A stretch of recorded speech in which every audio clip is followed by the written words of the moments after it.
Hi all, welcome to our channel turning PSC.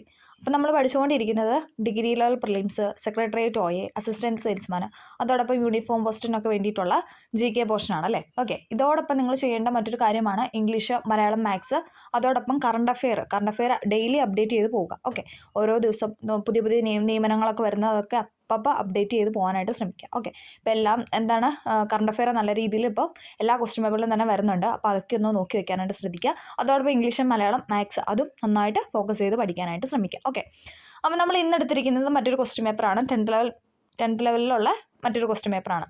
Okay, അപ്പോൾ നമ്മൾ അതിൻ്റെ ക്വസ്റ്റിനും അതിൻ്റെ ആൻസേഴ്സും അതോടൊപ്പം മാക്സിമം റിപ്പീറ്റ് ചെയ്ത് ചോദിക്കുന്ന റിലേറ്റഡ് ഫാക്റ്റും കൂടെയാണ് നമ്മൾ പഠിച്ചു പോകുന്നത്. ഓക്കെ, അപ്പോൾ നമുക്ക് ക്ലാസ്സിലോട്ട് പോകാം.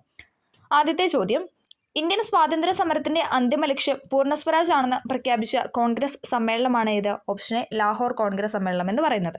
ഏതാണ് വർഷം? 1929 അല്ലേ. ഓക്കെ, 1929 ലാഹോർ കോൺഗ്രസ് സമ്മേളനത്തിന് അധ്യക്ഷൻ ആരായിരുന്നു? അത് ജവഹർലാൽ നെഹ്റു ആയിരുന്നു അല്ലേ. ജവഹർലാൽ നെഹ്റു ആയിരുന്നു 29 ലാഹോർ കോൺഗ്രസ് സമ്മേളനത്തിന് അധ്യക്ഷൻ എന്ന് പറയുന്നത്. ജവഹർലാൽ നെഹ്റു പ്രസിഡന്റായ ആദ്യത്തെ സമ്മേളനമാണ് ഏത്? 29 ലാഹോർ സമ്മേളനം എന്ന് പറയുന്നത്. അപ്പോൾ നെഹ്റു ANC പ്രസിഡന്റായ ആദ്യത്തെ സമ്മേളനമാണ് 29 ലാഹോർ സമ്മേളനം എന്ന് പറയുന്നത്. ലാഹോർ ഇപ്പോൾ നിലവിൽ എവിടെയാണ്? പാകിസ്ഥാനിലാണല്ലേ. നിലവിൽ ലാഹോർ എന്ന് പറയുന്നത് പാകിസ്ഥാൻ എന്ന രാജ്യത്താണ്. ഓക്കെ, 1929 ഡിസംബർ 31 ജവഹർലാൽ നെഹ്റു ത്രിവർണ്ണ പതാക ഉയർത്തി എന്നാണ് പറയുന്നത്. ഏത് നദിക്കരയിലാണെന്ന് വെച്ചാൽ രവി നദിക്കരയിലാണ്. ഇമ്പോർട്ടൻ്റ് ആണ്.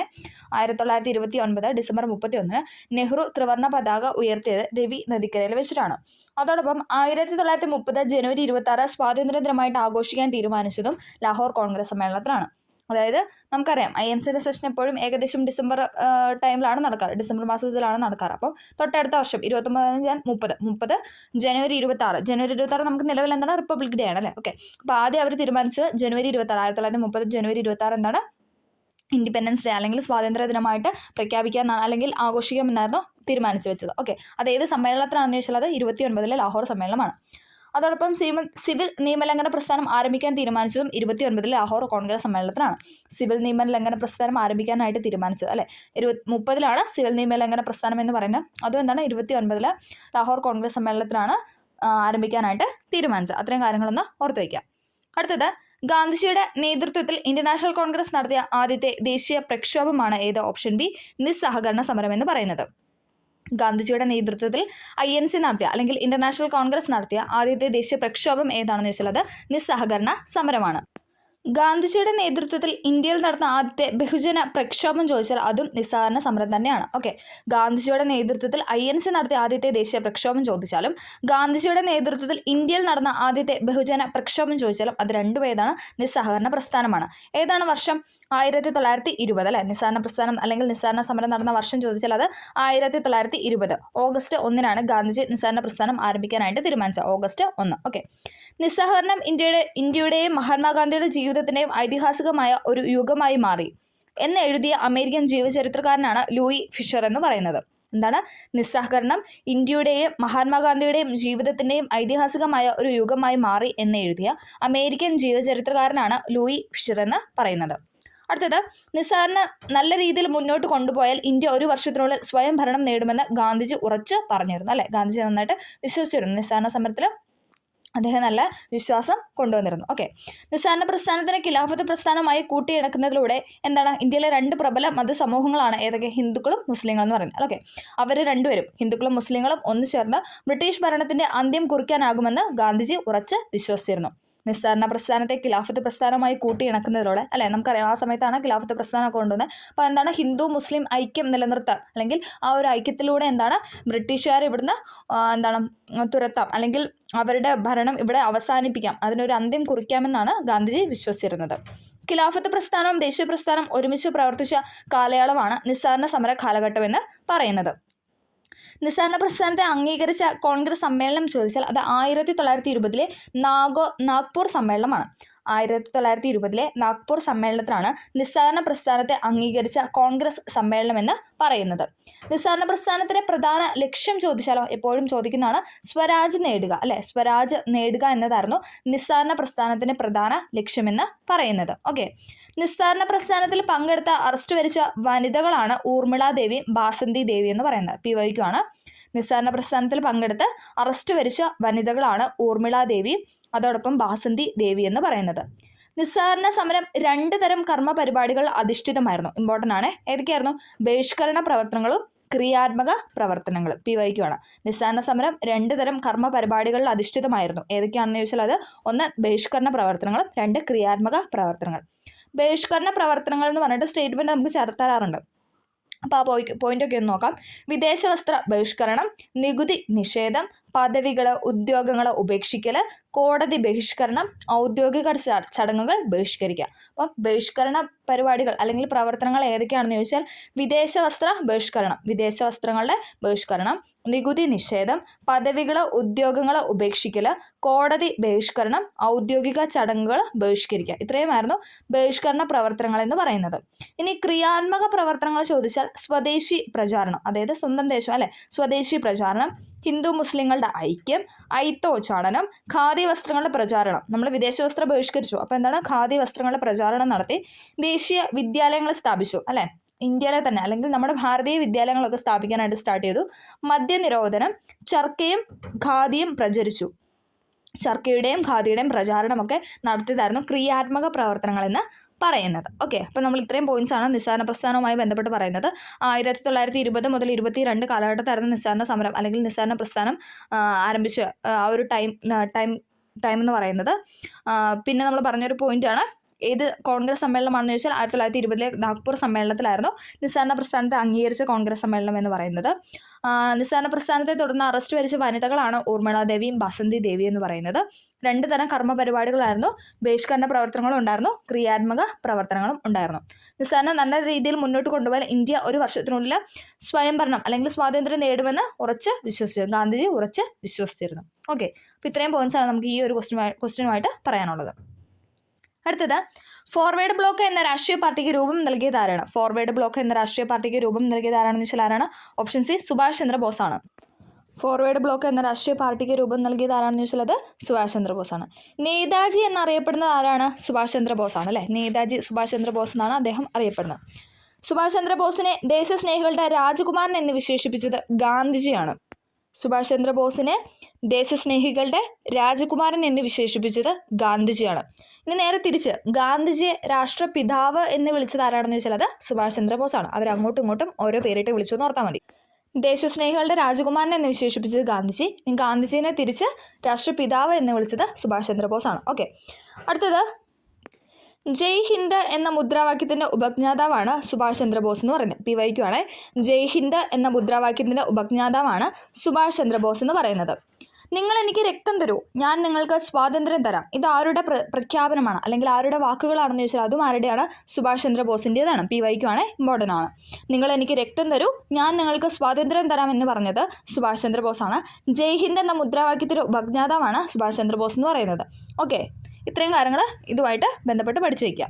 അടുത്തത്, ഇന്ത്യയുടെ വടക്കു പടിഞ്ഞാറൻ പ്രദേശങ്ങളിൽ നിരവധി സമരങ്ങൾക്ക് നേതൃത്വം നൽകുകയും ദ്വിരാഷ്ട്രവാദത്തെയും ഇന്ത്യയുടെ വിഭജനത്തെയും എതിർക്കുകയും ചെയ്ത നേതാവ്, പിന്നീട് ഇന്ത്യ ഗവൺമെന്റിന്റെ പരമോന്നത ബഹുമതിയായ ഭാരതരത്ന ലഭിക്കുകയും ചെയ്ത വ്യക്തിയാണ് ആര്? ഖാൻ അബ്ദുൽ ഗാഫർ ഖാൻ എന്ന് പറയുന്നത്. ഓക്കെ, എന്താണ്? ഇന്ത്യയുടെ വടക്കു പടിഞ്ഞാറൻ പ്രദേശങ്ങളിൽ നിരവധി സമരങ്ങൾക്ക് നേതൃത്വം നൽകി, അതോടൊപ്പം എന്താണ്? ദ്വിരാഷ്ട്രവാദത്തെയും ഇന്ത്യയുടെ വിഭജനം ഇന്ത്യ വിഭജനത്തെ എതിർക്കുകയും ചെയ്ത നേതാവാണ് ആര്? ഖാൻ അബ്ദുൽ ഗാഫർ ഖാൻ എന്ന് പറയുന്നത്. ഓക്കെ, അദ്ദേഹത്തിന് എന്താണ്? ഇന്ത്യ ഗവൺമെന്റിന്റെ പരമോന്നത ബഹുമതിയായ ഭാരതരത്ന ലഭിക്കുകയും ചെയ്തിട്ടുണ്ട്.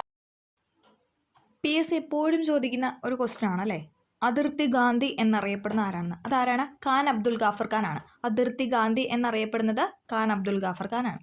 ഓക്കെ, അടുത്ത ചോദ്യം, ചുവടെ തന്നിരിക്കുന്നവരിൽ ആരാണ് ഇന്ത്യൻ സമര കാലഘട്ടത്തിലെ മിതവാദി നേതാക്കളിൽ ഉൾപ്പെടാത്തത് എന്നാണ് ചോദിച്ചിരിക്കുന്നത്. ആരാണ്? Option A, Balagangadhara തിലകനാണ്.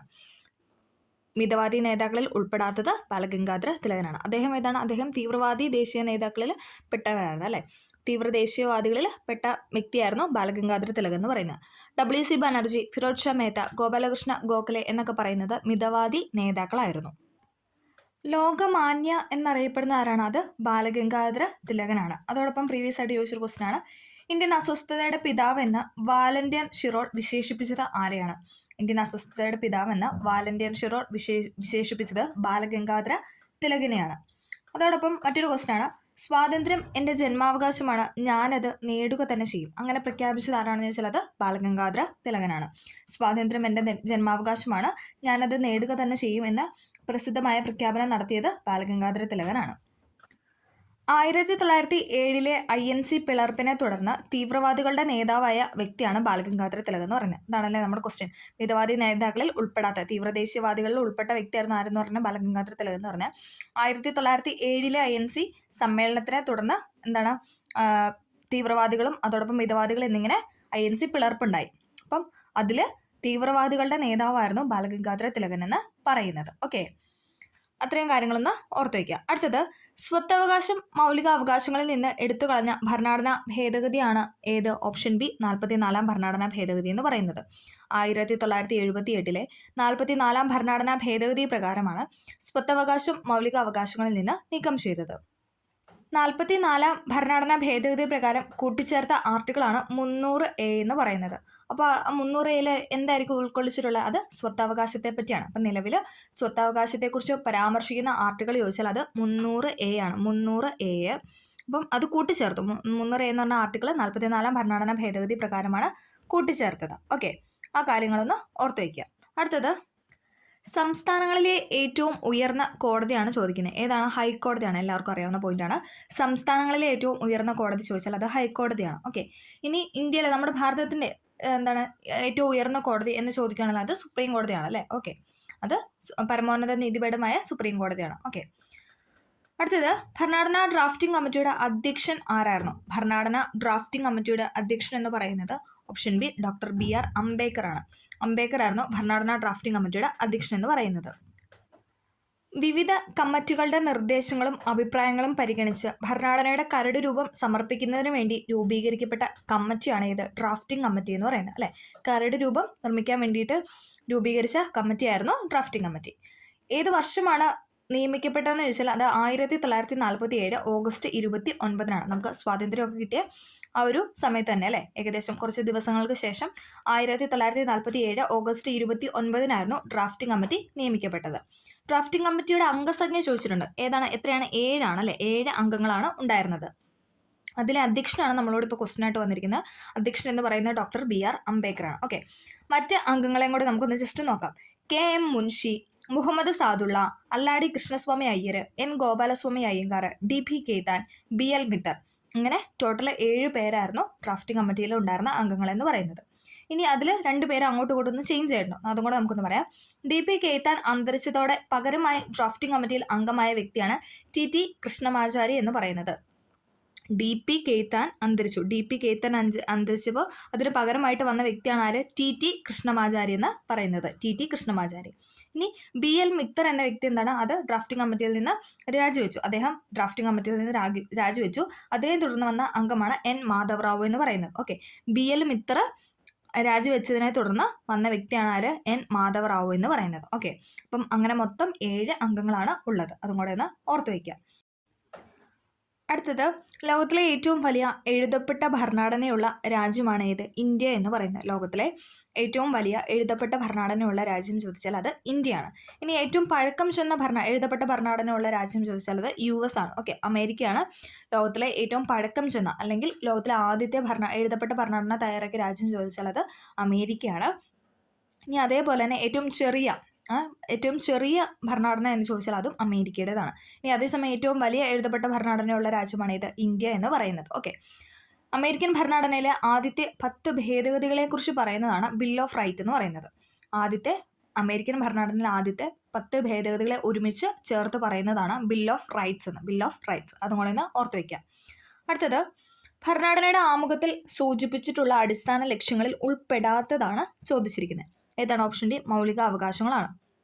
മൗലിക അവകാശങ്ങൾ നമ്മുടെ ഭരണഘടനയിലാണ് ഉൾപ്പെടുത്തിയിട്ടുള്ളത്, അത് ആമുഖത്തിൽ ഉൾപ്പെടുത്തിയിട്ടില്ല. ഓക്കെ, മൗലിക അവകാശം എന്ന് പറയുന്ന പാർട്ട് 3-ലാണ് ഉൾക്കൊള്ളിച്ചിരിക്കുന്നത്. ഓക്കെ, മൗലിക അവകാശം എന്ന ആശയം ഇന്ത്യ കടമെടുത്തിരിക്കുന്ന US-ൽ നിന്നാണ്. ഓക്കെ, US ഭരണഘടനയിൽ നിന്നുമാണ് മൗലിക അവകാശങ്ങൾ എന്ന ആശയം ഇന്ത്യ കടമെടുത്തിരിക്കുന്നത്.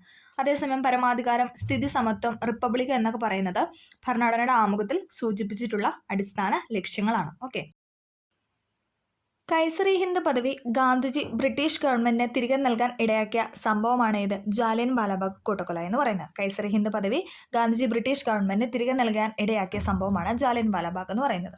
ഏതായിരുന്നു വർഷം? 1919. ഇതിലേക്ക് നയിച്ച കാരണം എന്ന് പറയുന്ന റൗലറ്റ് ആക്ട് ആയിരുന്നു അല്ലെ. കരിനിയമം എന്നാണ് ഗാന്ധിജി റൗലറ്റ് ആക്ടിനെ വിശേഷിപ്പിച്ചത്. ജാലിയൻ വാലാബാഗ് സംഭവത്തിലേക്ക് നയിച്ച നിയമമാണ് റൗലറ്റ് നിയമം എന്ന് പറയുന്നത്. റൗലറ്റ് വിരുദ്ധ സമരവുമായി ബന്ധപ്പെട്ട് നടന്ന ദാരുണ സംഭവമാണ് ജാലിയൻ വാലാബാഗ് കൂട്ടക്കൊല. PYQ റൗലറ്റ് വിരുദ്ധ സമരവുമായി ബന്ധപ്പെട്ട് നടന്ന ദാരുണ സംഭവമാണ് ജാലിയൻ വാലാബാഗ് കൂട്ടക്കൊല. ഇനി അതേസമയം അടുത്തൊരു ചോദ്യമാണ്, ബ്രിട്ടീഷ് സർക്കാരിന്റെ ഏത് നിയമത്തിനെതിരായിരുന്നു ജനങ്ങൾ ജാലിയൻ വാലാബാഗിൽ പ്രതിഷേധ സമരത്തിന് ഒത്തുചേർന്നതെന്ന് വെച്ചുള്ളത് റൗലറ്റ് ആക്ടിന് എതിരായിട്ടായിരുന്നു. റൗലറ്റ് ആക്ടിന് എതിരെയായിരുന്നു ജനങ്ങൾ അമൃത്സർ, അത് എവിടെയാണെന്ന് ചോദിച്ചിട്ടുണ്ടെങ്കിൽ പഞ്ചാബിലെ അമൃത്സറിലായിരുന്നു ജനങ്ങൾ ഒത്തുചേർന്നത്. അവിടെ വെച്ചാണ് ജാലിയൻ വാലാബാഗ് കൂട്ടക്കൊല സംഭവിച്ചത്. ഓക്കെ, ജാലിയൻ വാലാബാഗ് കൂട്ടക്കൊലയെക്കുറിച്ച് അന്വേഷിക്കാൻ 1919 നിയോഗിക്കപ്പെട്ട കമ്മീഷനാണ് ഇത് ഹണ്ടർ കമ്മീഷൻ എന്ന് പറയുന്നത്. ജാലിയൻ വാലാബാഗ് കൂട്ടക്കൊലയെക്കുറിച്ച് അന്വേഷിക്കാൻ നിയമിച്ച കമ്മീഷൻ ചോദിച്ചാൽ അത് ഹണ്ടർ കമ്മീഷനാണ്. Hunter commission. ഇനി നമുക്ക് കുറച്ച് പോയിന്റ്സും കൂടെ പറയാം. നമ്മുടെ ഈ ക്വസ്റ്റിനുമായി ബന്ധപ്പെട്ട് കുറച്ച് കാര്യങ്ങൾ പറയാം. ജാലിയൻ വാലാബാഗ് ദുരന്തത്തിൽ പ്രതിഷേധിച്ച് സർപദവി ഉപേക്ഷിച്ച വ്യക്തിയാണ് ആര്? രവീന്ദ്രനാഥ ടാഗോർ എന്ന് പറയുന്നത്. ഇമ്പോർട്ടൻ്റ് ആണ്. ജാലിയൻ വാലാബാഗ് ദുരന്തത്തിൽ പ്രതിഷേധിച്ച സർപദവി ഉപേക്ഷിച്ചത് ആരാണെന്ന് വെച്ചുള്ളത് രവീന്ദ്രനാഥ ടാഗോർ ആണ്. ഇനി അതേസമയം ജാലിയൻ വാലാബാഗ് കൂട്ടക്കൊലയിൽ പ്രതിഷേധിച്ച് കൈസറി ഹിന്ദ് പദവി തിരികെ നൽകിയ നേതാക്കളാണ് ഗാന്ധിജിയും സരോജിനി നായിഡു എന്ന് പറയുന്നത്. ജാലിയൻ വാലാബാഗ് കൂട്ടക്കൊലയിൽ പ്രതിഷേധിച്ച് കൈസറി ഹിന്ദ്, അതാണ് നമ്മുടെ ചോദ്യം അല്ലെ, കൈസറി ഹിന്ദ് പദവി തിരികെ നൽകിയ നേതാക്കളാണ് ഗാന്ധിജിയും അതോടൊപ്പം സരോജിനി നായിഡുവും. അടുത്തൊരു പോയിന്റാണ്, ജാലിയൻ വാലാബാഗ് കൂട്ടക്കൊലയിൽ പ്രതിഷേധിച്ച് വൈസ്രോയുടെ എക്സിക്യൂട്ടീവ് കൗൺസിലിൽ നിന്നും രാജിവെച്ച മലയാളിയാണ് C ശങ്കരൻ നായർ അഥവാ ചേറ്റൂർ ശങ്കരൻ നായർ എന്ന് പറയുന്നത്. ആരാണ്? ജാലിയൻ വാലാബാഗ് കൂട്ടക്കൊലയിൽ പ്രതിഷേധിച്ച് ബ്രിട്ടീഷുകാരുടെ വൈസ്രോയുടെ എക്സിക്യൂട്ടീവ് കൗൺസിലിൽ നിന്നും രാജിവെച്ച മലയാളി ആരാണെന്ന് വെച്ചാൽ അത് ചേറ്റൂർ ശങ്കരൻ നായരാണ്. ഓക്കെ, അപ്പം ഇത്രയും കാര്യങ്ങളും കൂടെ ഈ ഒരു ക്വസ്റ്റിനുമായി ബന്ധപ്പെട്ട് ഓർത്ത് വയ്ക്കാം. അടുത്തത്, ഇനി ക്ഷേത്ര നിർമ്മാണമല്ല വിദ്യാലയ നിർമ്മാണമാണ് ജനതയ്ക്ക് വേണ്ടത്. പ്രധാന ദേവാലയം വിദ്യാലയം തന്നെയാകണമെന്ന് ആഹ്വാനം ചെയ്ത സാമൂഹ്യ പരിഷ്കർത്താവാണ് ആരെന്ന് പറയുന്നത്? ഓപ്ഷൻ സി, ശ്രീനാരായണ ഗുരു എന്ന് പറയുന്നത്. ഇനി ക്ഷേത്ര നിർമ്മാണമില്ല വിദ്യാലയ നിർമ്മാണമാണ് ജനതയ്ക്ക് വേണ്ടത്, പ്രധാന ദേവാലയം വിദ്യാലയം തന്നെയാകണമെന്ന് പറഞ്ഞ വ്യക്തിയാണ് ശ്രീനാരായണ ഗുരു എന്ന് പറയുന്നത്. ഇനി ശ്രീനാരായണ ഗുരുവുമായി ബന്ധപ്പെട്ട് പ്രീവിയസ് ഇയറിൽ ചോദിച്ച 2-3 ക്വസ്റ്റ്യനും കൂടെ നമുക്കൊന്ന് പറയാം. ശ്രീനാരായണ ഗുരുവിന്റെ നേതൃത്വത്തിൽ സർവമത സമ്മേളനം നടന്ന സ്ഥലമാണ് ആലുവ എന്ന് പറയുന്നത്. ശ്രീനാരായണ ഗുരുവിന്റെ നേതൃത്വത്തിൽ സർവമത സമ്മേളനം നടന്നത് എവിടെയാണെന്ന് വെച്ചാൽ അത് ആലുവയിലാണ്. ആലുവ. മറ്റൊരു രാജ്യത്തിന്റെ സ്റ്റാമ്പിൽ പ്രത്യക്ഷപ്പെട്ട ആദ്യത്തെ മലയാളി ആരാണെന്ന് വെച്ചാൽ അത് ശ്രീനാരായണ ഗുരുവാണ്. മറ്റൊരു രാജ്യത്തിന്, അതായത് ശ്രീലങ്കയുടെ സ്റ്റാമ്പിൽ പ്രത്യക്ഷപ്പെട്ട ആദ്യത്തെ മലയാളി ആരെന്ന് ചോദിച്ചാൽ അത് ശ്രീനാരായണ ഗുരുവാണ്. ശ്രീനാരായണ ഗുരു. ഇന്ത്യൻ തപാൽ സ്റ്റാമ്പിൽ അല്ലെങ്കിൽ ശ്രീലങ്കൻ തപാൽ സ്റ്റാമ്പിൽ ഇന്ത്യൻ നാണയത്തിൽ മുദ്രണം ചെയ്യപ്പെട്ട ആദ്യത്തെ മലയാളി. 3 പോയിന്റ് വന്നാലും ശ്രീനാരായണ ഗുരു തന്നെയാണ്. ഇന്ത്യൻ തപാൽ സ്റ്റാമ്പിൽ ആദ്യമായിട്ട് വന്ന മലയാളി, ശ്രീലങ്കൻ തപാൽ സ്റ്റാമ്പിൽ ആദ്യമായിട്ട് വന്ന മലയാളി, ഇന്ത്യൻ നാണയത്തിൽ മുദ്രണം ചെയ്യപ്പെട്ട ആദ്യത്തെ മലയാളി. ഈ 3 പേരിലും മലയാളി ആരാണെന്ന് വെച്ചാൽ അത് ശ്രീനാരായണ ഗുരുവാണ്. ശ്രീനാരായണ ഗുരു. അദ്ദേഹത്തിന്റെ പ്രധാന കൃതികളാണ് ആത്മോപദേശ ശതകം, അനുകമ്പാദശകം, അറിവ്, ദർശനമാല, ജാതിലക്ഷണം, നിർവൃതി പഞ്ചകം, ജീവകാരുണ്യ പഞ്ചകം എന്ന് പറയുന്നത് പ്രധാന കൃതികളാണ്. അതിലെപ്പോഴും ചോദിക്കുന്നതാണ് ആത്മോപദേശ ശതകം, അനുകമ്പാദശകം, അതോടൊപ്പം ദർശനമാല, ജാതിലക്ഷണം. ഈ 4 ഒന്ന് കണക്ട് ചെയ്ത് വെക്കുക. ഓക്കെ, ഇത്രയും കാര്യങ്ങളാണ് ശ്രീനാരായണ ഗുരുവുമായി ബന്ധപ്പെട്ട് നമുക്ക് പറയാനായിട്ടുള്ളത്. അടുത്തത്, ചട്ടമ്പി സ്വാമികളുടെ യഥാർത്ഥ പേരെന്താണ്? ചട്ടമ്പി സ്വാമികളുടെ യഥാർത്ഥ പേരാണ് അയ്യപ്പൻ എന്ന്. ഓപ്ഷൻ സി, അയ്യപ്പൻ എന്നാണ് ചട്ടമ്പി സ്വാമികളുടെ യഥാർത്ഥ പേരെന്ന് പറയുന്നത്. അദ്ദേഹത്തിന്റെ ജന്മസ്ഥലം ചോദിച്ചാൽ അത് തിരുവനന്തപുരം ജില്ലയിലെ കണ്ണമ്മൂലയിലാണ്. തിരുവനന്തപുരം ജില്ലയിലെ കണ്ണമ്മൂലയിലാണ് ചട്ടമ്പി സ്വാമികളുടെ ജനനം എന്ന് പറയുന്നത്. യഥാർത്ഥ നാമം അയ്യപ്പൻ എന്നാണ്. ഓക്കെ, വിദ്യാധിരാജൻ, സർവ്വവിദ്യാധിരാജ എന്നിങ്ങനെ അറിയപ്പെടുന്ന ആരാന്ന് വെച്ചാൽ അത് ചട്ടമ്പി സ്വാമിയായിരുന്നു. വിദ്യാധിരാജൻ എന്നും സർവ്വവിദ്യാധി രാജ എന്നും അറിയപ്പെടുന്നത് ചട്ടമ്പി സ്വാമിയാണ്. എപ്പോഴും ചോദിക്കുന്ന മറ്റൊരു ക്വസ്റ്റ്യനാണ്, വേദാധികാര നിരൂപണം, പ്രാചീന മലയാളം എന്നീ കൃതികളുടെ രചയിതാവായ സാമൂഹ്യ പരിഷ്കർത്താവ് ആരാണ്? വേദാധികാര നിരൂപണം, പ്രാചീന മലയാളം എന്നീ കൃതികളുടെ രചയിതാവാണ് ആര്? ചട്ടമ്പി സ്വാമികൾ എന്ന് പറയുന്നത്. ഓക്കെ, അതോടൊപ്പം അദ്ദേഹത്തിന്റെ മറ്റു പ്രധാന കൃതികളാണ് ഏതെന്ന് പറഞ്ഞാൽ ആദിഭാഷ, ജീവകാരുണ്യ നിരൂപണം, ക്രിസ്തുമത ഛേദനം എന്നൊക്കെ പറയുന്നതും ചട്ടമ്പി സ്വാമികളുടെ കൃതിയാണ്. അതിൽ ഇമ്പോർട്ടൻ്റ് ആണ് ആത്മോപദേശ വേദാധികാര നിരൂപണവും അതോടൊപ്പം പ്രാചീന മലയാളം എപ്പോഴും ചോദിക്കുന്നതാണ്. വേദാധികാര നിരൂപണവും പ്രാചീന മലയാളം. ആത്മോപദേശ ശതകം ആരുടെയായിരുന്നു? അത് ശ്രീനാരായണ ഗുരുവിൻ്റെതായിരുന്നു അല്ലേ. ആത്മോപദേശ ശതകം എന്ന് പറയുന്നത് ശ്രീനാരായണ ഗുരുവിൻ്റെ കൃതിയാണ്. വേദാധികാര നിരൂപണം, പ്രാചീന മലയാളം, ആദിഭാഷ, ജീവകാരുണ്യ നിരൂപണം, ക്രിസ്തുമത ഛേദനം എന്നൊക്കെ പറയുന്നത് അത് ചട്ടമ്പിസ്വാമികളുടെ പ്രധാന കൃതികളാണ്. അടുത്തത് പഴശ്ശി കലാപം അടിച്ചമർത്തിയ ബ്രിട്ടീഷ് സബ് കളക്ടറാണ് ആര്? Option A Thomas Harvey Babur അഥവാ TH ബാബർ എന്ന് പറയും. പഴശ്ശി കലാപം അടിച്ചമർത്തിയ ബ്രിട്ടീഷ് സബ് കളക്ടറാണ് ആര്? തോമസ് ഹാർവേ ബാബർ എന്ന് പറയുന്നത്. പഴശ്ശി വിപ്ലവത്തിന് നേതൃത്വം നൽകിയ രാജാവാണ് ആര്? കോട്ടയം കേരളവർമ്മ പഴശ്ശിരാജ എന്ന് പറയുന്നത്. പഴശ്ശി വിപ്ലവത്തിന് നേതൃത്വം നൽകിയ രാജാവ് ചോദിച്ചാൽ അത് കോട്ടയം കേരളവർമ്മ പഴശ്ശിരാജയാണ്. എന്നായിരുന്നു പഴശ്ശി കലാപം എന്ന് ചോദിച്ചാൽ അത് ഒന്നാം പഴശ്ശി കലാപം നടന്ന 1793 മുതൽ 97 വരെയായിരുന്നു. 93 മുതൽ 97 വരെയായിരുന്നു ഒന്നാം പഴശ്ശി കലാപം എന്ന് പറയുന്നത്. ഇനി രണ്ടാം കലാപം ചോദിച്ചാൽ അത് 1800 മുതൽ 805 വരെയായിരുന്നു. 1800 മുതൽ 1805 വരെയായിരുന്നു രണ്ടാം പഴശ്ശി കലാപം എന്ന് പറയുന്നത്. 1805 നവംബർ 30-നാണ് പഴശ്ശിരാജ വീരമൃത്യു വരിക്കുന്നത്. 1805 നവംബർ 30-നാണ് പഴശ്ശിരാജ വീരമൃത്യു വരിക്കുന്നത്. പഴശ്ശിരാജയെ കേരള സിംഹം എന്ന് വിശേഷിപ്പിച്ചത് ആരാണ്? അത് സർദാർ KM പണിക്കരാണ്. എപ്പോഴും ചോദിക്കുന്നതാണ്. പഴശ്ശിരാജയെ കേരള സിംഹം എന്ന് വിശേഷിപ്പിച്ചത് സർദാർ KM പണിക്കരാണ്. അദ്ദേഹത്തിന്റെ കൃതിയാണ് അല്ലേ. സർദാർ KM പണിക്കരുടെ കൃതിയാണ് ഇത് കേരള സിംഹം എന്ന് പറയുന്നത്. കേരള സിംഹം എന്ന് പറയുന്നത് സർദാർ KM പണിക്കരുടെ കൃതിയാണ്. ഓക്കെ. പഴശ്ശി കലാപത്തിന്റെ പ്രധാന കാരണം ചോദിച്ചാൽ അത് ബ്രിട്ടീഷുകാരുടെ തെറ്റായ നികുതി നയമായിരുന്നു. ബ്രിട്ടീഷുകാരുടെ തെറ്റായ നികുതി നയത്തിനെതിരെ നടന്ന കലാപമായിരുന്നു പഴശ്ശി കലാപം എന്ന് പറയുന്നത്. പഴശ്ശി രാജ, കൊട്ടിയോട്ട് രാജ, പുരളി ശെമ്മൻ എന്നൊക്കെ അറിയപ്പെടുന്ന ആരാണെന്ന് വെച്ചാൽ അത് പഴശ്ശിരാജയാണ്. പഴശ്ശിരാജ, കൊട്ടിയോട്ട് രാജ, പുരളി ശെമ്മൻ എന്നൊക്കെ അറിയപ്പെടുന്നത് പഴശ്ശിരാജയാണ്.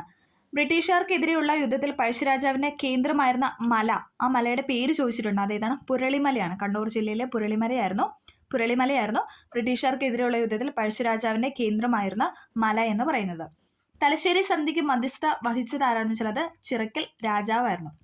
കലാപം അവസാനിക്കാൻ കാരണമായ സന്ധിയാണ് തലശ്ശേരി സന്ധി എന്ന് പറയുന്നത്. തലശ്ശേരി സന്ധിക്ക് മധ്യസ്ഥത വഹിച്ചത് ആരാണെന്ന് വെച്ചാൽ അത് ചിറക്കൽ രാജാവായിരുന്നു. ഓക്കെ. ഒന്നാം പഴശ്ശി കലാപം അവസാനിപ്പിക്കാൻ നേതൃത്വം വഹിച്ച ബോംബെ ഗവർണറാണ് ജൊനാഥൻ ഡങ്കൻ എന്ന് പറയുന്നത്. ഒന്നാം കലാപം നമ്മൾ പറഞ്ഞു 1793 മുതൽ 97 വരെ നടന്ന ഒന്നാം പഴശ്ശി കലാപം അവസാനിപ്പിക്കാൻ നേതൃത്വം വഹിച്ച ബോംബെ ഗവർണർ ആരെന്ന് വെച്ചാൽ ജൊനാഥൻ ഡങ്കൻ ആയിരുന്നു. ഓക്കെ. ഇനി നമ്മൾ ഇതിനകത്ത് പറഞ്ഞ പോയിന്റാണ് പഴശ്ശി കലാപം അടിച്ചമർത്തിയ ബ്രിട്ടീഷ് സബ് കളക്ടറാണ് ആര്? തോമസ് ഹാർവേ ബാബർ അഥവാ TH ബാബർ എന്ന് പറയുന്നത്. ഓക്കെ. അടുത്ത ചോദ്യം, അമേരിക്കൻ മോഡൽ അറബിക്കടലിൽ എന്ന മുദ്രാവാക്യം ഏത് സമരവുമായി ബന്ധപ്പെട്ടതാണെന്നാണ് ചോദിക്കുന്നത്. ഏതാണ്? ഓപ്ഷൻ ബി ആണ് അല്ലേ. പുന്നപ്ര വയലാർ സമരവുമായി ബന്ധപ്പെട്ട സംഭവമാണ് ഏതെന്ന് പറഞ്ഞാൽ അമേരിക്കൻ മോഡൽ അറബിക്കടൽ എന്ന മുദ്രാവാക്യം. പുന്നപ്ര വയലാർ സമരം നടന്ന വർഷം ചോദിച്ചാലോ അത് 1946-ലാണ്. ഇന്ത്യക്ക് സ്വാതന്ത്ര്യം കിട്ടുന്നതിന് തൊട്ട് മുന്നത്തെ വർഷം ഓർത്താൽ മതി. പുന്നപ്ര വയലാർ സമരം നടന്നത് ഏതാണ്? 1946-ലാണ്. സമരത്തിന് മറ്റൊരു പേരാണ് ഏത്? തുലാമ്പത്ത് സമരം എന്ന് പറയുന്നത്. തുലാമ്പത്ത് സമരം എന്നും അറിയപ്പെടുന്ന ഏതാണ്? പുന്നപ്ര വയലാർ സമരത്തെയാണ്. ഓക്കെ. പ്രക്ഷോഭം ആരംഭിച്ചത് ചോദിച്ചാൽ അത് 1946 ഒക്ടോബർ 24-നായിരുന്നു. പുന്നപ്ര വയലാർ സമരം ആരംഭിച്ചത് 1946 ഒക്ടോബർ 24-നാണ്. ഏതാണ് ജില്ല? പുന്നപ്ര വയലാർ സമരം നടന്ന ജില്ല ചോദിച്ചാൽ അത് ആലപ്പുഴയിലാണ്. പുന്നപ്ര വയലാർ സമരം നടന്ന ജില്ല ചോദിച്ചാൽ അത് ആലപ്പുഴയിലാണ്. അമേരിക്കൻ മോഡൽ ഭരണ പരിഷ്കാരം നടപ്പിലാക്കിയ ദിവാനാണ് CP രാമസ്വാമി അയ്യർ എന്ന് പറയുന്നത്. അമേരിക്കൻ മോഡൽ ഭരണ പരിഷ്കാരം നടപ്പിലാക്കിയ ദിവാനായിരുന്നു ആര്? സർ CP രാമസ്വാമി അയ്യർ എന്ന് പറയുന്നത്. അപ്പോൾ അതേ തുടർന്നുണ്ടായ മുദ്രാവാക്യമായിരുന്നു ഇതെന്ന് പറഞ്ഞാൽ അമേരിക്കൻ മോഡൽ അറബിക്കടലിൽ എന്ന് പറയുന്നത്. ഓക്കെ. അമേരിക്കൻ മോഡൽ അറബിക്കടലിൽ. അടുത്തത്, കേരള ഹൈക്കോടതി ചീഫ് ജസ്റ്റിസ് ആരാണ്? കേരള ഹൈക്കോടതി ചീഫ് ജസ്റ്റിസിന്റെ പേരാണ് ചോദിച്ചിരിക്കുന്നത്. നിതിൻ മധുകർ ജംദാറാണ്. നിതിൻ മധുകർ ജംദാറാണ് നിലവിലെ കേരള ഹൈക്കോടതി ചീഫ് ജസ്റ്റിസ് എന്ന് പറയുന്നത്. ഓക്കെ. നമ്മളെപ്പോഴും കറണ്ട് അഫെയർ എപ്പോഴും അപ്ഡേറ്റ് ആയിട്ട് പോവുക. ഓക്കെ. അപ്പം നിങ്ങളത് കുറേ നാൾ കഴിഞ്ഞിട്ടാണ് കേൾക്കുന്നതെങ്കിൽ നമുക്കറിയത്തില്ല, ആ ടൈമിൽ ആൾ മാറിക്കഴിഞ്ഞാൽ. അപ്പോൾ അതുകൊണ്ട് എപ്പോഴും ഇങ്ങനെയുള്ള നിയമനങ്ങൾ ഒക്കെ എപ്പോഴും കറക്റ്റായിട്ട് കറണ്ട് അഫെയർ ആയിട്ട് പഠിച്ച് പോവുക. ഓക്കെ. അപ്പം നിലവിലെ കേരള ഹൈക്കോടതി ചീഫ് ജസ്റ്റിസ് എന്ന് പറയുന്നത് നിതിൻ മധുകർ ജംദാറാണ്. ഓക്കെ. അടുത്തത്, കേരളത്തിലെ ആദ്യത്തെ സമ്പൂർണ്ണ ഡിജിറ്റൽ ജില്ല ഏതാണ്? കേരളത്തിലെ ആദ്യത്തെ സമ്പൂർണ്ണ ഡിജിറ്റൽ ജില്ല എന്ന് പറയുന്ന ഓപ്ഷൻ സി തൃശ്ശൂരാണ്. കേരളത്തിലെ ആദ്യത്തെ സമ്പൂർണ്ണ ഡിജിറ്റൽ ജില്ല എന്ന് പറയുന്നത് തൃശ്ശൂരാണ്. Transfer of power in India എന്ന ഗ്രന്ഥത്തിന്റെ കർത്താവാണ് ആര്? VP മേനോൻ അല്ലേ. ഓപ്ഷൻ ഡി VP മേനോൻ ആണ്. SRT ഫാക്ട് ആണിത്. Transfer of power in India എന്ന ഗ്രന്ഥത്തിന്റെ കർത്താവാണ് VP മേനോൻ എന്ന് പറയുന്നത്. നാട്ടുരാജ്യങ്ങളുടെ സംയോജനത്തിൽ പട്ടേലിനും നെഹ്റുവിനും ഒപ്പം പ്രധാന പങ്കുവഹിച്ച മലയാളി ആരാണെന്ന് ചോദിച്ചാൽ അത് VP മേനോനാണ്. നാട്ടുരാജ്യങ്ങളുടെ സംയോജനത്തിൽ പട്ടേലിനും നെഹ്റുവിനുമൊപ്പം പ്രധാന പങ്കുവഹിച്ച മലയാളി ആരാണെന്ന് വെച്ചാൽ അത് VP മേനോനാണ്. അദ്ദേഹത്തിൻ്റെ പ്രധാന പുസ്തകമാണ് നമ്മളിപ്പോൾ പറഞ്ഞ transfer of power in India. അതോടൊപ്പം മറ്റൊരു പുസ്തകമാണ് the story of the integration of Indian state. The story of the integration of Indian state എന്ന് ചോദിച്ചാലും the transfer of power in India എന്ന ഗ്രന്ഥം ആരുടെയാണെന്ന് ചോദിച്ചാൽ അത് രണ്ടും ആരുടെയാണ്? VP മേനോൻ്റെ കൃതിയാണ്. ഓക്കെ, അത് രണ്ടും നമുക്ക് PYQ ആയിട്ട് ചോദിച്ച ക്വസ്റ്റ്യൻസ് ആണ്. ആ പുസ്തകത്തിൻ്റെ പേര് തന്നിട്ട് ആരാണെന്ന് ചോദിച്ചിട്ടാണ്. അത് രണ്ടും റിപ്പീറ്റഡ് ക്വസ്റ്റൻ ആണ്. ഓക്കെ, ഇനി അതേസമയം അദ്ദേഹത്തെ ഒഡീഷയുടെ ഗവർണറായ വർഷം, VP മേനോൻ ഒഡീഷയുടെ ഗവർണറായിട്ട് കുറച്ച് കാലം ഉണ്ടായിരുന്നു. അത് ഏതാണെന്ന് വെച്ചാൽ 1951 ഒഡീഷയുടെ ഗവർണർ പദവി വഹിച്ച വർഷം എന്ന് പറഞ്ഞാൽ 1951. ഓക്കെ, അടുത്തത് താഴെ പറയുന്നതിൽ ഫ്രാൻസിൻ്റെ അധിനിവേശ പ്രദേശം ഏതാണ്? താഴെ പറയുന്നതിൽ ഫ്രാൻസിൻ്റെ അധിനിവേശ പ്രദേശമാണ് ഏത്? ഓപ്ഷൻ എ പോണ്ടിച്ചേരി എന്ന് പറയുന്നത്. ദാമൻ, ദിയു, ഗോവ എന്നൊക്കെ പറയുന്ന പോർച്ചുഗലിൻ്റെ അധിനിവേശ പ്രദേശമായിരുന്നു. പോണ്ടിച്ചേരി എന്ന് പറയുന്നത് ഫ്രാൻസിൻ്റെ അധിനിവേശ പ്രദേശവും ദാമൻ, ദിയു, ഗോവ ഈ മൂന്നും കേന്ദ്രഭരണ പ്രദേശം ആരുടെ കീഴിലായിരുന്നു, അല്ലെങ്കിൽ ആരുടെ അധിനിവേശ പ്രദേശമായിരുന്നു എന്ന് വെച്ചാൽ അത് പോർച്ചുഗലിൻ്റെ ആണ്. അടുത്തത് സംസ്ഥാന പുനഃസംഘടനാ കമ്മീഷനിലെ മലയാളിയായ അംഗമാണ് ആര്? Option D Sardar KM Panicker എന്ന് പറയുന്നത്. സംസ്ഥാന പുനഃസംഘടനാ കമ്മീഷനിലെ മലയാളിയായ അംഗമാണ് KM പണിക്കർ. അതിലെ അധ്യക്ഷൻ ആരാന്ന് വെച്ചാൽ അതാരാണ്? ഫസൽ അലി ആണ് അല്ലേ. ഫസൽ അലി, HN കുൻസ്രു, സർദാർ KM പണിക്കർ ഇവർ 3 പേരായിരുന്നു സംസ്ഥാന പുനഃസംഘടനാ കമ്മീഷനിലെ അംഗങ്ങൾ എന്ന് പറയുന്നത്. അതിലെ മലയാളി ആരാന്ന് വെച്ചാൽ അത് സർദാർ KM പണിക്കരും. ഇനി അതിലെ അധ്യക്ഷൻ ചോദിച്ചാൽ അത് ഫസൽ അലിയുമാണ്. ഓക്കെ, അടുത്തത് റൂർക്കേല ഇരുമ്പുരുക്ക് വ്യവസായശാലയ്ക്ക് സഹായം നൽകിയ രാജ്യമാണ് ഏത്? ഓപ്ഷൻ എ ജർമ്മനി എന്ന് പറയുന്നത്. റൂർക്കേല ഇരുമ്പുരുക്ക് വ്യവസായശാലയ്ക്ക് സഹായം നൽകിയ രാജ്യമാണ് ജർമ്മനി. റൂർക്കേല ഇരുമ്പുരുക്ക് വ്യവസായശാല എവിടെയെന്ന് വെച്ചാൽ അത് എവിടെയാണ്? ഒഡീഷയിലാണ്. റൂർക്കേല ഇരുമ്പുരുക്ക് വ്യവസായശാല സ്ഥിതി ചെയ്യുന്നത് ഒഡീഷയിലാണ്. സഹായം നൽകിയ രാജ്യം ചോദിച്ചാൽ അത് ജർമ്മനിയാണ്. ഇനി അതേസമയം ഭിലായി ആണെങ്കിലോ? ഭിലായി ഇരുമ്പുരുക്ക് വ്യവസായശാല ആണെങ്കിൽ അത് ഛത്തീസ്ഗഡിലാണ്. ഭിലായി ഛത്തീസ്ഗഡിലാണ്. സഹായം നൽകിയ രാജ്യം ചോദിച്ചാൽ അത് റഷ്യയാണ്. ഓക്കെ, ഭിലായി ഛത്തീസ്ഗഡിലാണ് റഷ്യയുടെ സഹായം. റൂർക്കേല നമ്മൾ പറഞ്ഞു, റൂർക്കേല ഒഡീഷയിലാണ് ജർമ്മനിയുടെ സഹായത്തിൽ. ഇനി ദുർഗാപൂർ വെസ്റ്റ് ബംഗാളിലാണ് സ്ഥിതി ചെയ്യുന്നത്. ബ്രിട്ടന്റെ സഹായത്തോടു കൂടിയാണ് പണി കഴിപ്പിച്ചത്. ഓക്കെ, അപ്പം നമ്മൾ പറഞ്ഞു റൂർക്കേല ഒഡീഷയിലാണ് സ്ഥിതി ചെയ്യുന്നത് ജർമ്മനി, ഭിലായ ആണെങ്കിൽ ഛത്തീസ്ഗഡ് റഷ്യ, അതോടൊപ്പം ദുർഗാപൂർ ആണെങ്കിൽ വെസ്റ്റ് ബംഗാളിലാണ് ബ്രിട്ടൻ.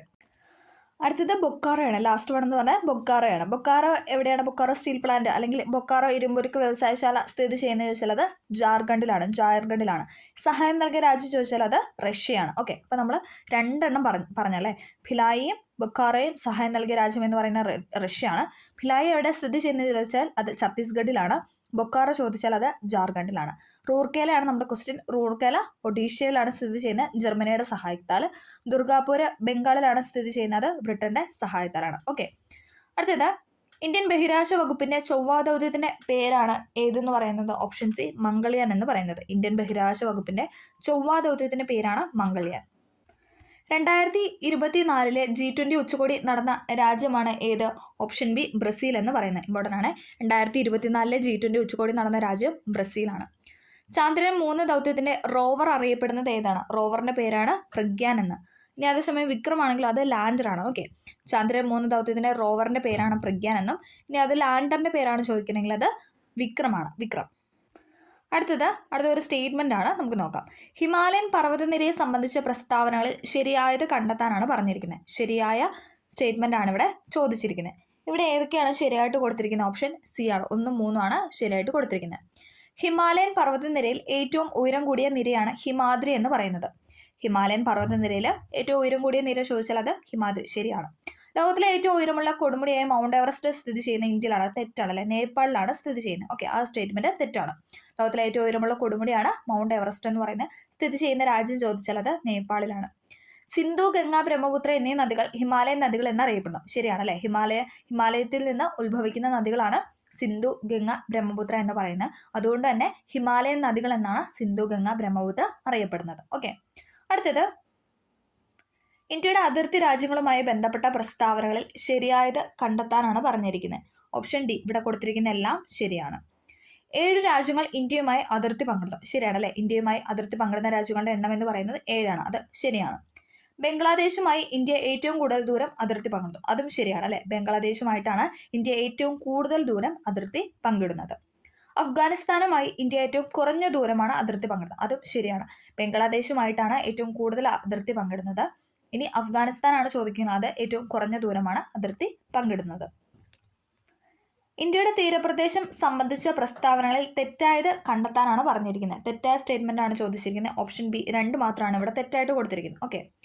പടിഞ്ഞാറൻ തീരസമുദ്രം അറബിക്കടലിനും പശ്ചിമഘട്ടത്തിനും ഇടയിലാണ്. ശരിയാണ് അല്ലെ. പടിഞ്ഞാറൻ തീരസമുദ്രം എന്ന് പറയുന്ന അറബിക്കടലിനും പശ്ചിമഘട്ടത്തിനും ഇടയിലാണ്.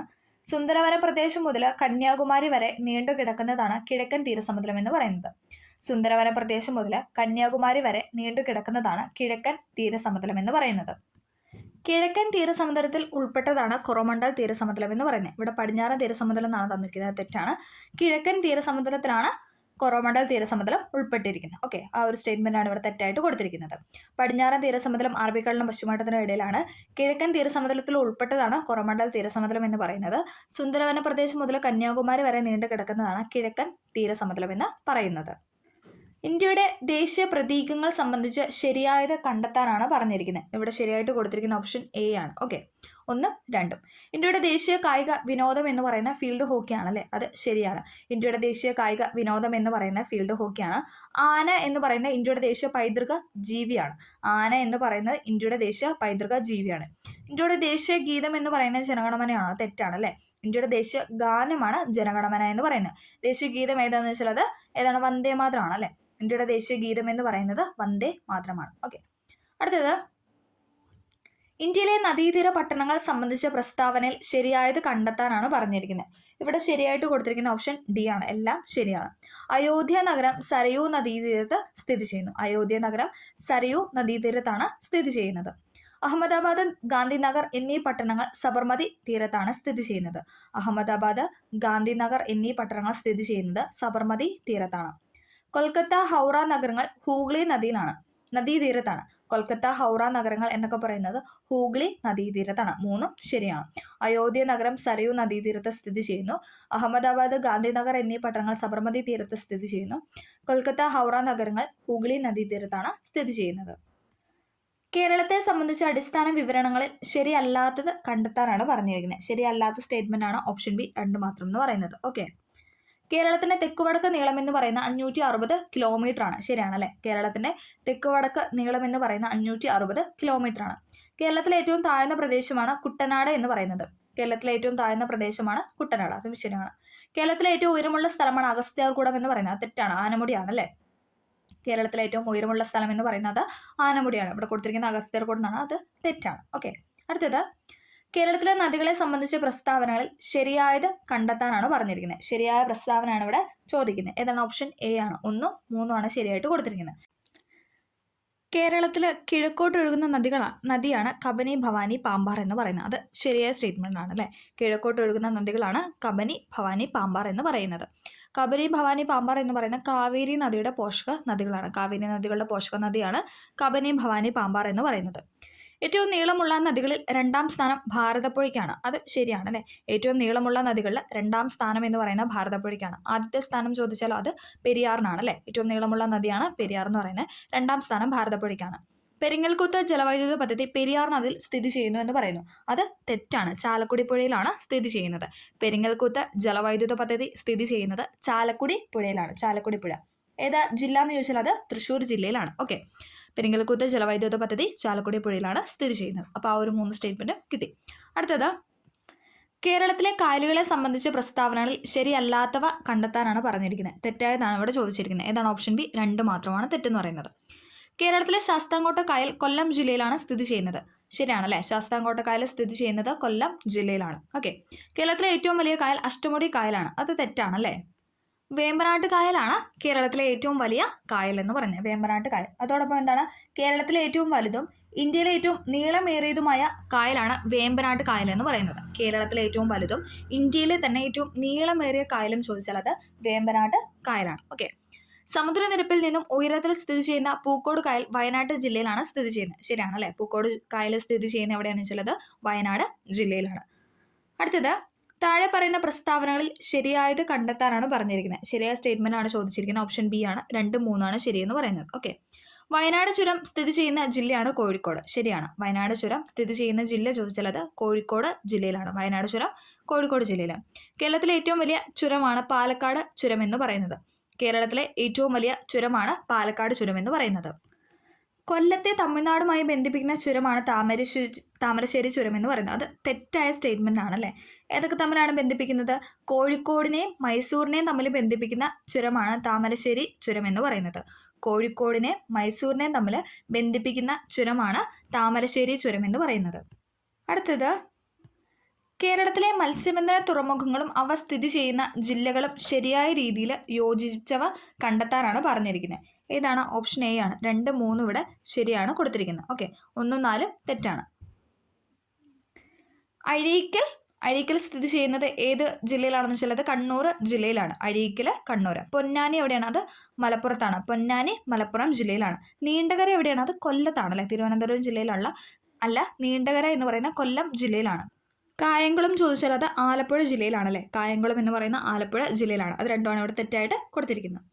അടുത്തത്, കേരളത്തിലെ വൈദ്യുത പദ്ധതി സംബന്ധിച്ച് ശരിയായ പ്രസ്താവന കണ്ടെത്താനാണ് പറഞ്ഞിരിക്കുന്നത്. ഓപ്ഷൻ ഡി എല്ലാം ശരിയാണ്. കേരളത്തിലെ വൈദ്യുത ഉൽപ്പാദനത്തിന്റെ പ്രധാന സ്രോതസ് എന്ന് പറയുന്നത് ജലമാണ്. അത് ശരിയായ പോയിന്റ് ആണ് അല്ലേ. കേരളത്തിലെ വൈദ്യുത ഉൽപ്പാദനത്തിന്റെ പ്രധാന സ്രോതസ് എന്ന് പറയുന്നത് ജലമാണ്. കേരളത്തിലെ ആദ്യത്തെ ജലവൈദ്യുത പദ്ധതിയാണ് പള്ളിവാസൽ. എപ്പോഴും ചോദിക്കുന്നതാണ്. കേരളത്തിലെ ആദ്യത്തെ ജലവൈദ്യുത പദ്ധതി എന്ന് പറയുന്നത് പള്ളിവാസലാണ്. കേരളത്തിലെ ഏറ്റവും വലിയ ജലവൈദ്യുത പദ്ധതി ഇടുക്കി ജലവൈദ്യുത പദ്ധതിയാണ്. കേരളത്തിലെ ഏറ്റവും വലിയ ജലവൈദ്യുത പദ്ധതി ചോദിച്ചാൽ അത് ഇടുക്കി ജലവൈദ്യുത പദ്ധതിയാണ്. 3 സ്റ്റേറ്റ്മെന്റും ശരിയാണ്. കേരളത്തിലെ വൈദ്യുത ഉൽപ്പാദനത്തിന്റെ പ്രധാന സ്രോതസ് എന്ന് പറയുന്നത് ജലമാണ്. കേരളത്തിലെ ആദ്യത്തെ ജലവൈദ്യുത പദ്ധതി പള്ളിവാസലാണ്. കേരളത്തിലെ ഏറ്റവും വലിയ ജലവൈദ്യുത പദ്ധതി ഇടുക്കി ജലവൈദ്യുത പദ്ധതിയാണ്. ഓക്കെ. അപ്പോൾ നമ്മൾ ഇന്ന് ഒരു ക്വസ്റ്റ്യൻ പേപ്പറിലെ 35 ക്വസ്റ്റ്യൻസ് ആണല്ലോ എടുത്തിരിക്കുന്നത്. ആദ്യത്തെ 35 ക്വസ്റ്റ്യൻസ് എടുത്ത് അതും അതിൻ്റെ കണക്റ്റഡ് ഫാക്റ്റുമാണ് നമ്മൾ ഈ ക്ലാസ്സിൽ പറഞ്ഞു പോകുന്നത്. എല്ലാവർക്കും വീഡിയോ ഹെൽപ്ഫുൾ ആയെന്ന് വിചാരിക്കുന്നു. ഹെൽപ്ഫുൾ ആയെങ്കിൽ ലൈക്ക് ചെയ്ത് സപ്പോർട്ട് ചെയ്യുക. എന്തെങ്കിലും ഡൗട്ടോ കാര്യങ്ങളോ ഉണ്ടെങ്കിൽ തീർച്ചയായും നിങ്ങൾ കമൻ്റായിട്ടും രേഖപ്പെടുത്തുക. വീഡിയോ ഇഷ്ടമാവുകയാണെങ്കിലും കമൻറ്റിൽ അറിയിക്കുക. Okay, thank